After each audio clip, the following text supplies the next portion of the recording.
और पापा आएंगे, पिताजी आएंगे, माँ शिकायत करेगी, मेरी खूब पिटाई होगी। और उसे बच्चे ने क्या किया, वो जा करके पीछे कमरे में छुप गया। और आते पिताजी किसको बुला रहे हैं, अपने चुन्नू मुन्नू को।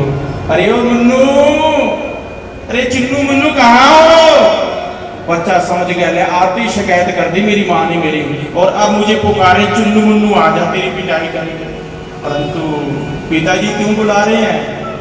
अपने चुन्नू मुन्नू के लिए क्या लाए हैं? जलेबी लाए हैं खाने के लिए, अपने बेटे के लिए पकौड़े लाए हैं खाने के लिए। और बच्चा समझ रहा है कि मेरी पिटाई होने वाली है। वो सामने नहीं आता, क्यों नहीं आ रहा? क्योंकि उसने कर्म बिगाड़ लिया अपना। ऐसे ही बंधुओं, भगवान के मंदिर में जाने से कई भक्त डरते हैं, क्या मुंह लेके जाए मंदिर में, हमारे कर्म अच्छे नहीं है।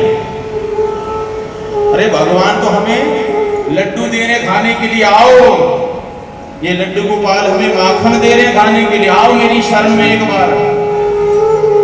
सर्वधर्म परित्याज्य, सब धर्मों को त्याग दो, मम शरणम एकगतः, मेरी शरण में आ जाओ।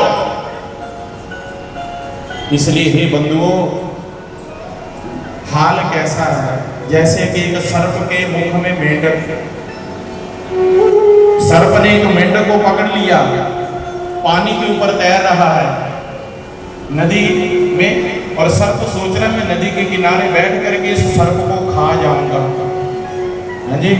और मेंढक क्या कर रहा है, आपने देखा होगा जल के ऊपर मच्छर इत्यादि उड़ते रहते हैं, जल जीव, मच्छर को खा रहा है मेंढक।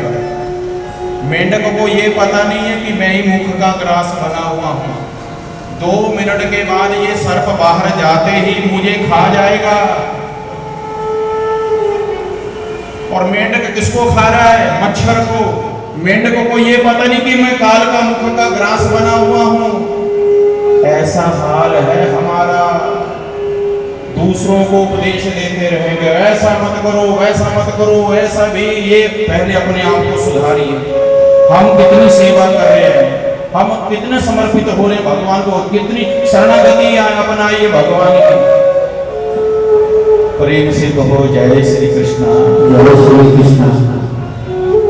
सो बंधुओं, सूत जी महाराज कहते हैं, शौनक जी आपने प्रश्न किया कि बिना सत्कर्म किए हुए किसी मनुष्य की मृत्यु ना हो, तो सुनिए, जो सत्कर्म मैं आपसे करवाने जा रहा हूं, ये सत्कर्म देवताओं को भी प्राप्त नहीं कि हम ये सत्कर्म कर सके। बंधुओं सुन लो, होशियारपुर वालों, जो कथा आप यहाँ सुन रहे हैं ना, ये कथा आपके ऊपर विशेष कृपा है, आपके पितरों की, भगवान भोलेनाथ जी की, आपके माता पिता की, आपके गुरु जी की, जो आपको ये भगवान की कथा मिल रही है सुनने के लिए। देवता भी तरसते हैं। सूत जी महाराज कहते हैं शौनक जी से, सुनिए शौनक जी, जो आपको मैं कथा सुनाने जा रहा हूं, जो सत्कर्म आपसे करवाने जा रहा हूं ना, ये सत्कर्म देवताओं को भी प्राप्त नहीं हो कि हम ये सत्कर्म कर सके। क्योंकि एक समय की बात है बंधुओं, जब राजा परीक्षित जी को श्राप मिला था। राजा परीक्षित जी को श्राप क्यों मिला, ये कथा कल सुनेंगे विस्तार पूर्वक। आज मात्र ये सुन रहे हैं कि राजा परीक्षित जी को श्राप मिला है। किसने दिया? समीक ऋषि जी ने। समीक ऋषि जी के पुत्र हुए श्रृंग ऋषि। समीक ऋषि जी के गले में राजा परीक्षित जी ने एक मरा हुआ सर्प डाल दिया। मरा हुआ सर्प क्यों डाल दिया था, ये कल सुनाएंगे विस्तार पूर्वक। तो जैसे समीक ऋषि जी के गले में मरा हुआ सर्प डाला, तो समीक ऋषि जी के पुत्र हैं श्रृंगी, मात्र केवल 5 वर्ष की आयु। पता चला भी मेरे पिता का अपमान कर दिया राजा परीक्षित जी ने। उस 5 वर्ष के बालक ने अपने पिता के अपमान को सहन नहीं किया, वाणी रूपी बाण चला दिया। हे राजन, जिस सर्प के द्वारा आपने मेरे पिता का अपमान किया है, उसी सर्पों के राजा तक्षक आपको डंक मारेंगे और आपकी मृत्यु हो जाएगी। वाणी रूपी बाण चला दिया राजा परीक्षित जी को मारने के लिए। केवल 5 वर्ष का बच्चा, वो झगड़ा तो युद्ध तो कर नहीं सकता था जाकर के राजा परीक्षित जी से।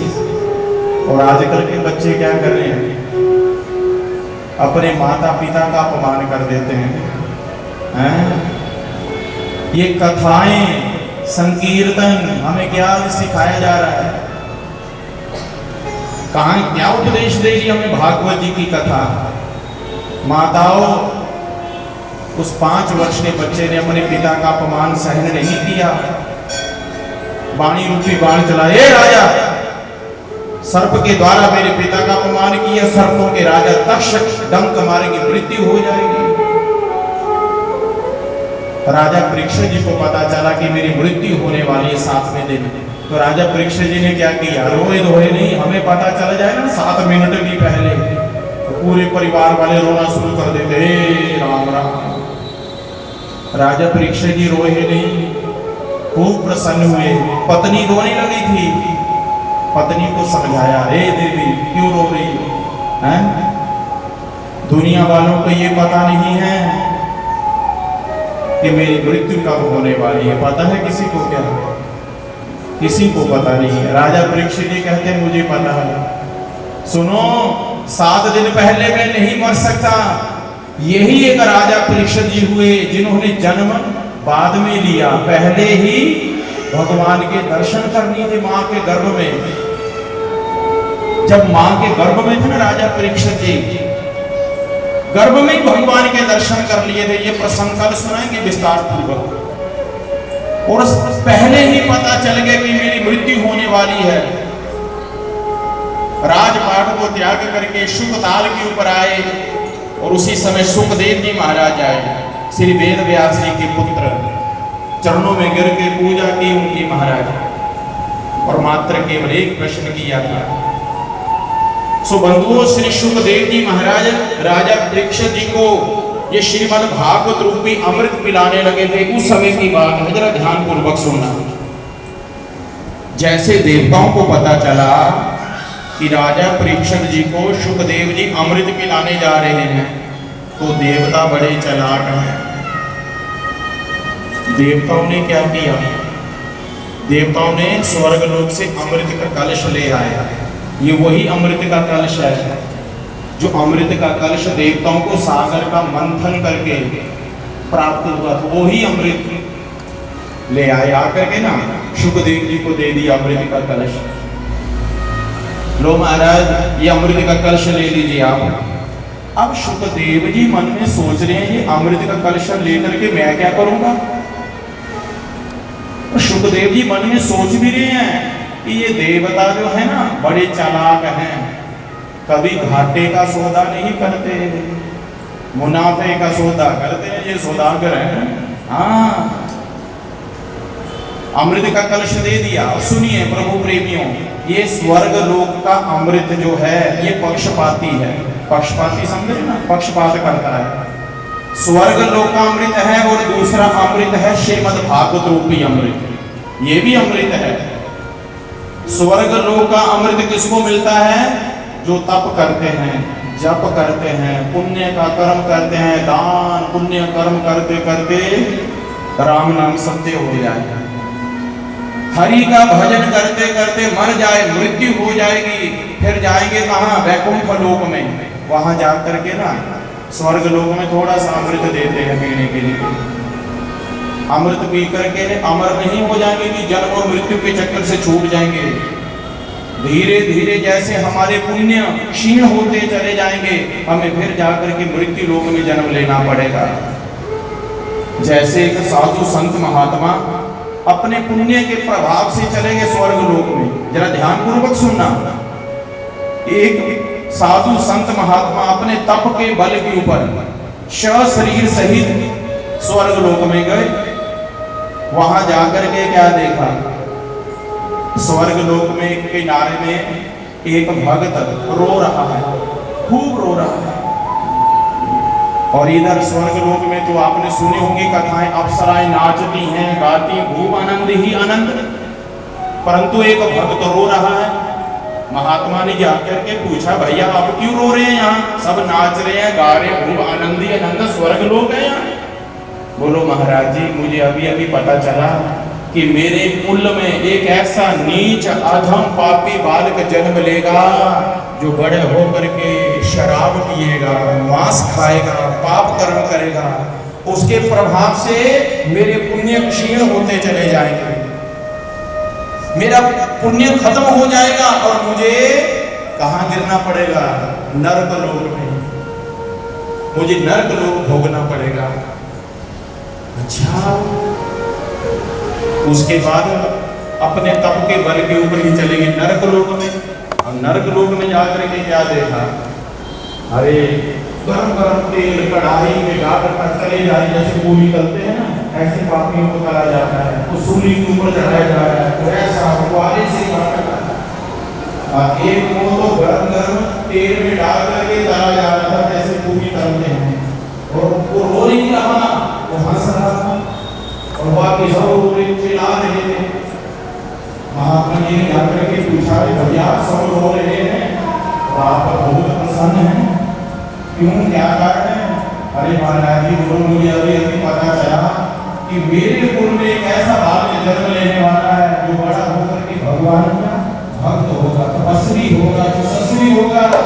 अरे मेरे घर में एक ऐसी बहू रानी आने वाली जो बहू रानी भगवान की कथा सुनेगी, मेरा बेटा भगवान की कथा को सुनाएगा, हरि का भक्त होगा और उसके पुण्य के प्रभाव से मैं सीधे स्वर्ग लोक में चला जाऊंगा।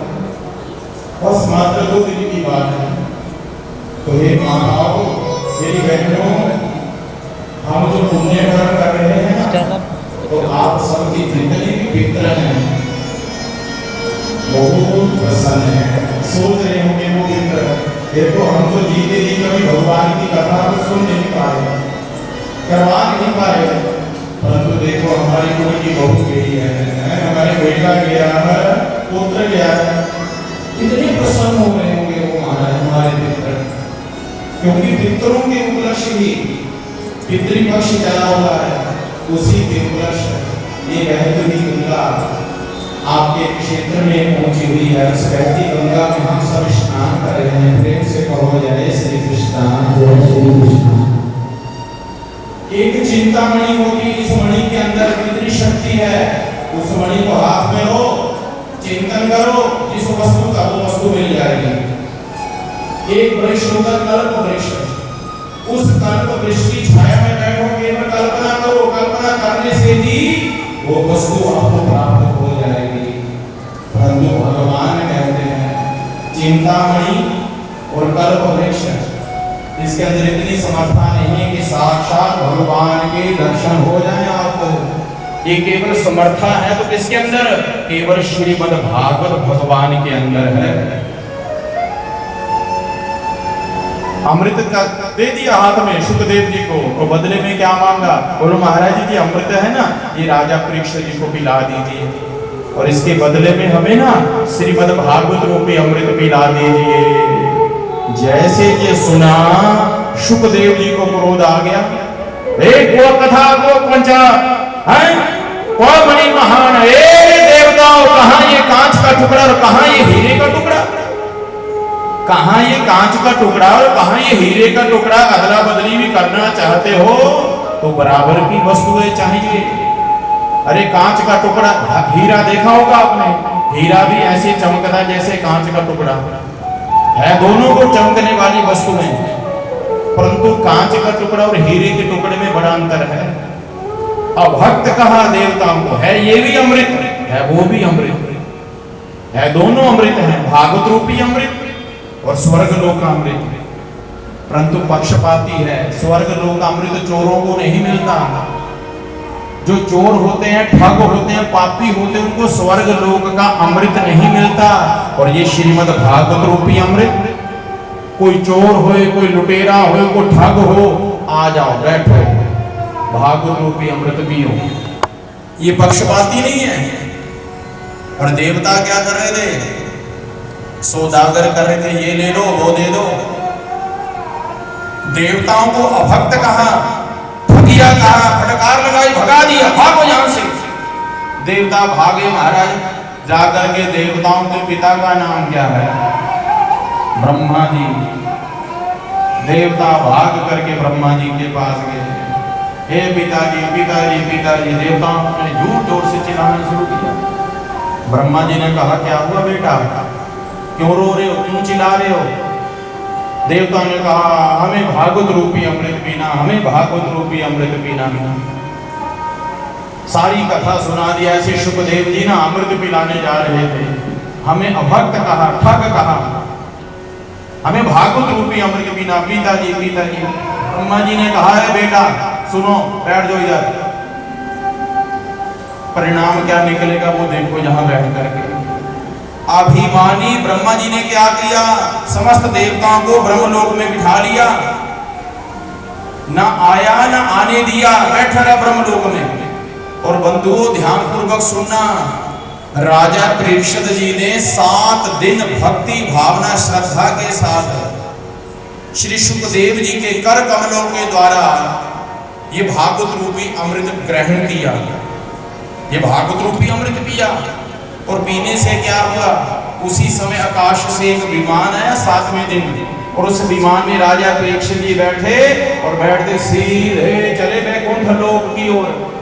वैकुंठ लोक की ओर जाते जाते बीच में एक लोक पड़ता ब्रह्मलोक। जैसे विमान जा रहा था, ब्रह्मलोक में बैठे ब्रह्मा जी देख रहे भाई ये कौन जा रहा है इस विमान में, अरे राम राम राम, अरे ये तो राजा परीक्षित जी जा रहे हैं इस विमान में बैठ करके।